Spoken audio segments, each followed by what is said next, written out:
Filho, boa noite. Boa noite, meu querido professor Cícero. É um prazer estar com vocês. E assim, eu com segurança eu posso dizer, depois da fala da Ercilene, depois da Raíssa e depois dessa aula magna da professora Vera, é, eu me pergunto, o que é mais que eu posso acrescentar a essa já tão alongada e tão calorosa e gostosa contribuição das professoras e, inclusive, da sua também. Então, a minha fala será breve, eu tentarei não me prolongar para não ser exaustivo e tentarei, na medida do possível, não tratar dos mesmos pontos que já foram tratados. E aí eu peço apenas, por gentileza, que se porventura que vocês estiverem aí já agoniados com o tempo, já ficar aqui durante mais de hora, se vocês pedirem, eu dou uma paradinha. Mas se não, a gente vai aqui bater um papo e a minha ideia é tratar com vocês algumas questões que retomam as palavras do Suci, mas a partir dos seus escritos sucianos. Então, as professoras trabalharam muito bem aqui com o curso de Linguística Geral, atribuído à Suci, e produção dos seus alunos, de uma coletânea de trabalhos, de escritas de alunos dos cadernos, pelo Charles Bali e Albert Chiré. Então, eu me dediquei aqui a elaborar um pequeno slide curtinho, para ser bem objetivo. Mas antes disso, professor Cícero, eu ressalto aqui que esse livro que o senhor destacou, eu tenho ele porque eu fiz o minicurso com a professora Mônica Nóbrega. Depois eu posso deixar nas descrições aqui, eu pedi para deixar esse livrinho aqui, eu recebi da mão dela, inclusive autografado. Então, é o meu livrinho de cabeceira, porque é um livro muito interessante, porque ela faz uma investigação sobre o ponto de vista do sistema, vendo aí as possibilidades de uma releitura do Suci. Como indicação de leitura, eu também passo para todo mundo, caso vocês possam adquirir em algum momento, a biografia do Suci. Foi escrita por Claudine Normand, então é uma obra de referência, uma obra interessante que vem aí a facilitar o entendimento de quem foi o Suci e um pouco sobre as dicotomias. Então, assim, eu creio que as professoras já falaram muito bem aí das dicotomias, do signo linguístico, então eu vou me direcionar aqui para outro caminho. Então, o meu título aqui da minha fala foi sobre o objeto geral e objetos teóricos da linguística. A pergunta que eu já lanço aqui para vocês é: será mesmo que o aluno que está começando o curso de letras no primeiro semestre, ele compreendeu claramente qual é o objeto da linguística?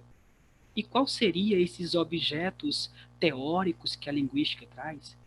Porque, na verdade, a gente, quando entra no curso de letras, nós somos surpreendidos com a disciplina de linguística, e isso é impactante para a gente, porque quando você faz vestibular, não consta lá essa disciplina. Quando você vai se preparando para prestar vestibular, você não sabe a existência da linguística. Então, quando você entra no curso de letras, ela é a primeira disciplina, disciplina de fundamentos, e aí você vai conhecer Saussure, você vai conhecer as dicotomias, você vai se apaixonar pela linguística.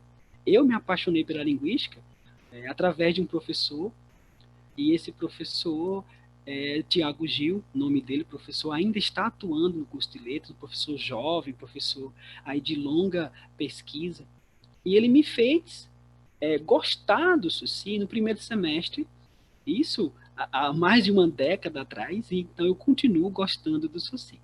Então, essa minha fala é direcionada basicamente para o aluno do primeiro semestre.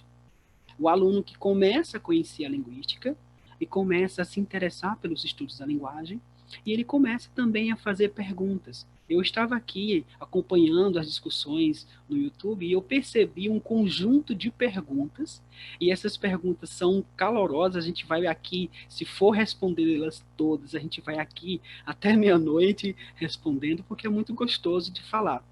Como indicação, eu também queria deixar aqui a indicação desse livro. Esse livro aqui foi organizado pelo professor Denilson Matos. Ele é um livro publicado pela editora da UFPB. O título é Morfossintaxe e Léxico. abordagens funcionalistas. E dentro desse livro, eu escrevi um capítulo juntamente com o professor Denilson, e esse capítulo foi dedicado basicamente aos alunos que estão começando o curso de letras. O capítulo foi intitulado O Objeto de Estudo da Linguística, Interseções e Distanciamentos entre uma Perspectiva Formal e Funcional. Então, nós nos dedicamos a trabalhar sobre o conceito do que seria essa língua. Eu estava aqui olhando os comentários, e se não me engano, o Edson fez a pergunta: o que é a língua? Para Susi. Então, eu vou tentar aqui na minha fala contemplar essa pergunta dele, e assim por diante. Então, por gentileza, eu já posso passar para o próximo slide. Eu trouxe aqui as palavras da Cristina Altman, que eu colhi de um vídeo que está no YouTube. Ele é um vídeo acessível. Você basta colocar lá Cristina Altman e você vai encontrar facilmente esse vídeo. E aí, transcrevendo a fala dela, ela diz que quando a gente fala em língua, a gente deve pensar, na verdade, na manifestação concreta de uma capacidade universal humana abstrata. E ela diz ainda que, quer dizer, a linguagem humana, enquanto tal, não se manifesta. Ela se manifesta através das línguas naturais. Então, eu chamo a atenção de vocês para esse ponto, porque as professoras já falaram desse objeto língua, esse objeto que é o objeto de investigação da linguística. Mas a gente precisa refletir sobre o que seria essa língua na concepção saussuriana. Quando nós lemos o CLG, nós temos, como diz o Carlos Alberto Faraco, uma fala, uma explicação de terceira mão. Por que terceira mão? Porque nós temos os cadernos de alunos desses cursos que Susi ministrou em Genebra, nós temos os editores que pegaram esses cadernos e a partir desses cadernos compilaram e formaram o CLG, e o CLG foi publicado. Então, não é ali propriamente a fala do Susi, não é ali o discurso sussiriano, mas uma mistura de quem ouviu, de quem assistiu e de quem somente recebeu a compilação. Porque o Charles Bailly e Albert Chiré, eles não cursaram os 3 cursos de Susi. Pelo que se sabe, historicamente, eles não cursaram, mas eles compilaram esses cadernos. Tanto é que existem outros cursos de linguística geral, tem uma versão aí dos escritos sussirianos, e assim por diante. Então, eu trago aqui essa fala inicial, a partir da Cristina Altman, que ela questiona o que seria essa língua, o que seria essa manifestação concreta. Quando nós temos a dualidade da dicotomia langue et parole, língua e fala, muitas pessoas interpretam essa divisão dicotômica dizendo que o Susi preteriu a fala. Susi abandonou os estudos da fala, para ele isso não era interessante. E não, isso não é verdade. Susi estava ciente de que a linguagem, por ser heteróclita, ser multifacetada, como bem ressaltou a Raíssa, não poderia ser investigada plenamente. Então, a escolha da língua é uma escolha, é um recorte teórico, é um recorte teórico metodológico. Então, é importante termos isso claro na mente, porque senão fica parecendo que o Susi abandonou a fala, mas ele deixa isso claro, que a fala tem a sua importância porque ela é a outra metade. Então, a dicotomia de Susi não é que um conceito de um lado é importante, deve ser estudado, e o outro não é. E não é bem assim. Então, o Susi ele fez escolhas, e essas escolhas determinaram aí a sua concepção de língua, a sua visão da linguística. Quando se diz que o Susi foi genial, o Susi conseguiu aí ser inovador, é porque ele pegou um pensamento de época, historicista, comparativista, direcionou os estudos que seriam diacrônicos para uma perspectiva sincrônica, e nessa perspectiva sincrônica, ele precisou definir o objeto a partir de um ponto de vista. E Saussure sabia muito bem que investigar a fala, por ser algo individual, de vontade própria, e cada pessoa utilizar a fala de uma maneira, seria muito difícil, seria caótico. Então, o Saussure ele fez a escolha que seria a mais sensata. Tomar a língua enquanto objeto concreto, por causa do pensamento científico da época. Você não podia estudar o que fosse plenamente abstrato, mas sim um objeto concreto. Algo concreto pode ser analisado. E é assim o pensamento. Então, Saussure direciona os seus estudos para uma perspectiva sincrônica da linguagem e toma a língua e não a fala. Mas, ressalto, ele não disse, em nenhuma passagem do CLG, não vemos isso, dizer que a fala não tem sua importância. Então, a preterição deve ser entendida como algo entre aspas. Pode prosseguir para o próximo slide, por favor?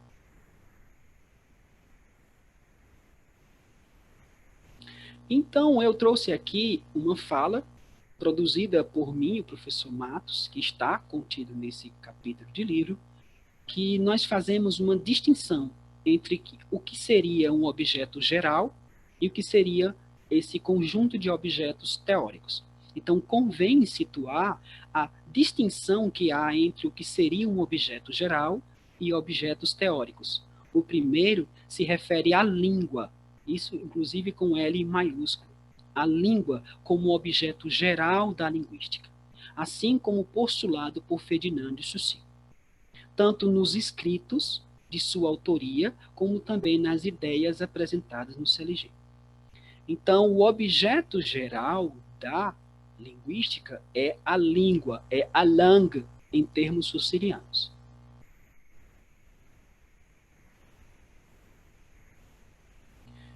Então, essa premissa saussuriana de dizer que a língua seria esse objeto, determinou todo um curso de uma ciência.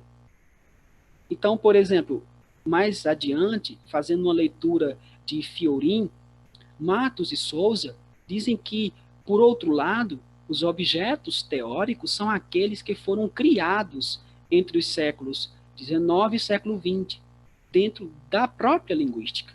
Os objetos podem ser a língua, numa perspectiva, por exemplo, gerativista, a língua interna, a competência linguística, essa capacidade exclusivamente humana, a variação linguística, por exemplo, o William Labov vai trabalhar justamente com o conceito de variação linguística. A mudança linguística, nós temos o Eugênio Cosseriu e vários outros pensadores que vão se dedicar ao processo de mudança da língua. E o uso, que seria aí o objeto teórico dos funcionalistas. E aí eu me incluo nessa lista, porque eu sou aí dessa linha da linguística funcional. Mas depois surgem outros objetos teóricos, que é o próprio discurso e assim por diante. Então, eu reforço, existe o objeto geral, que é o objeto língua, o objeto da linguística, mas dentro desse objeto geral surgem, digamos aí, pequenos objetos, esses objetos são os objetos teóricos, para cada concepção, para cada linha teórica, para cada linha de raciocínio. E é por isso que nós temos tantas áreas dentro da linguística. Essas áreas dentro da linguística, elas vão demandar um objeto teórico exclusivo.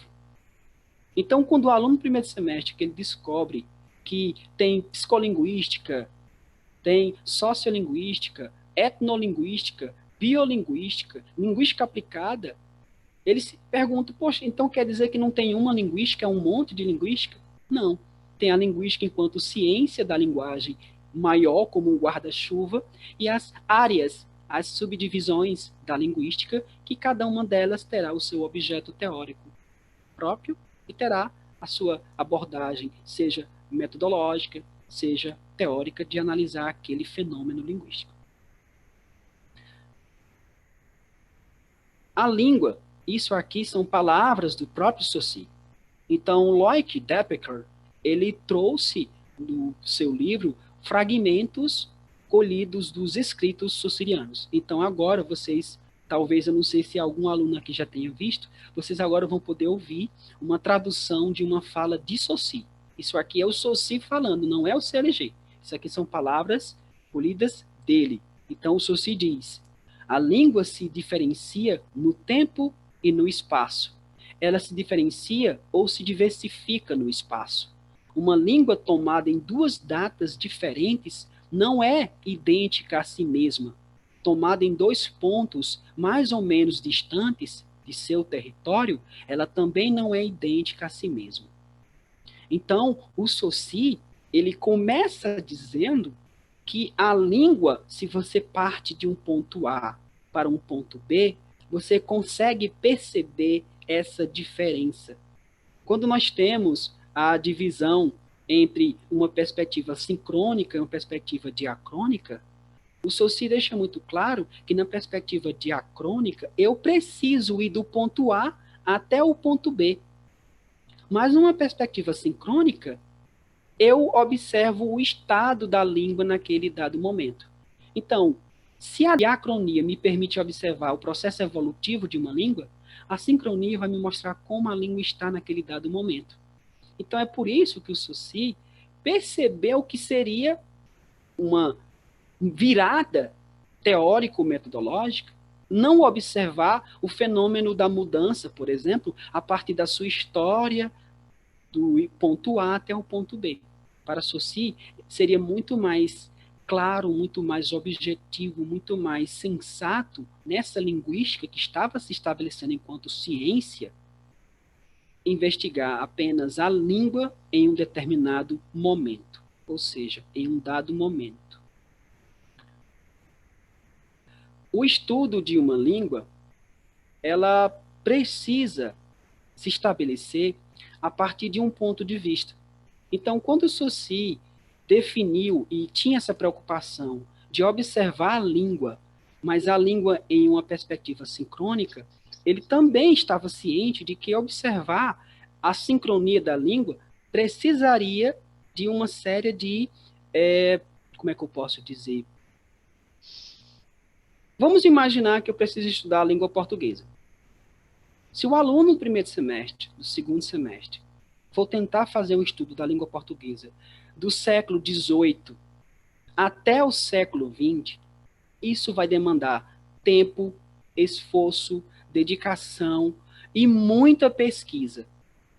Mas, se o aluno desses semestres iniciais vai produzir um trabalho, um artigo, um TCC, e essa investigação vai ser sobre a língua portuguesa falada no século XXI, por exemplo, a variação entre o tu e o nós, o agente, o vocês e o nós, e assim por diante, por exemplo, uma investigação basicamente sobre os pronomes, ele vai poder fazer um trabalho muito mais objetivo, muito mais claro, muito mais direto. Então, o Saussure, com essa visão sobre a língua, ele observa que seria mais prático. Então, ele direciona os estudos da linguagem com essa visão saussuriana. Certo? Eu estou vendo aqui que o Cícero está pedindo para fazer uma pergunta para mim, que seria como podemos entender Saussure através dos escritos originais dos 3 cadernos, se o contexto de época em que foram escritos é outro, pela língua dele em Genebra. Bem, se pensarmos o seguinte, o ponto de vista saussuriano, ele é diferente da visão de língua da sua época. Como bem ressaltou a Raíssa, a visão anterior a Saussure era uma visão historicista, era uma visão comparativista. A língua, naquele momento, não tinha um fim em si mesmo. Então, Saussure até questiona, para onde vocês vão com tantas comparações? Vocês vão chegar a que lugar? Porque eles faziam comparações, e até no início, na perspectiva da linguística histórico-comparativa, tentava-se chegar à primeira língua humana. Então, o indo-europeu é uma hipótese. O conjunto de palavras que pertencem a essa língua hipotética, o indo-europeu, é um conjunto de criações. Então, Saussure viveu nesse tempo. Agora, Saussure estava no momento de uma linguística histórico-comparativa. Christina Altman chega a dizer que ele é um linguista histórico e fazia a linguística do seu tempo, como bem ressaltou a Ercilene, mas o Saussure ele pensava mais à frente, ele pensava adiante. Certo, gente? Então, é essa minha fala, muito breve. No último slide tem aí as referências, se alguém quiser. A Christina Altman, o vídeo dela está no YouTube. O livro do Loic Debacker é muito fácil de ser acessado. A Amanda, que está, inclusive, aí assistindo a gente, ela fez esse artigo juntamente com o professor Denilson Matos, está acessível na Confluência, e o artigo que nós publicamos em formato capítulo de livro está acessível também nesse livro. Então, eu queria aqui mais deixar vocês com o gosto ou a vontade de conhecer as palavras do Suci através dos seus estudos. Então, eu sugiro que vocês leiam também os escritos socirianos, eu sugiro que vocês voltem ao CLG e façam aí todo um diálogo entre as interpretações que se faz, entre a compilação da Vulgata, que é o CLG, e os escritos socirianos. Porque, inclusive, o Faraco, ele chega a dizer que será mesmo que existe apenas um Soci? Ou seriam vários Socis? O Soci do CLG é o mesmo Soci que ministrou as aulas, que estava ali com um pensamento em criação. Gente, eu fico encantado quando eu leio, por exemplo, a Claudine Norman, que ela disse que o Soci, e a Mônica Nóbrega ressalta isso, ele construiu o pensamento ali na hora. Ele preparava uma aula, chegava, dava aula, depois jogava aquele rascunho fora. Nós sequer sabemos o que nós perdemos, sem saber em relação aos escritos que se perderam. Até hoje, gente, estão descobrindo o Soci. Soci é uma alegria estudá-lo, é uma paixão. A linguística, eu sempre costumo dizer o seguinte, o aluno que não gosta de linguística é porque ele ainda não teve a oportunidade de ler o CLG. No dia que ele lê, ele vai amar linguística, ele vai fazer mestrado em linguística, ele vai fazer doutorado em linguística, vai chegar à posição da professora Vera Pires, com pós-doutorado, ainda amando a linguística. Então, assim, eu só tenho aqui a agradecer, espero não ter sido aí prolongado na minha fala, porque ainda tem muitas perguntas que estão no YouTube e eu sei que vocês precisam responder. Obrigado, professor Adílio Souza.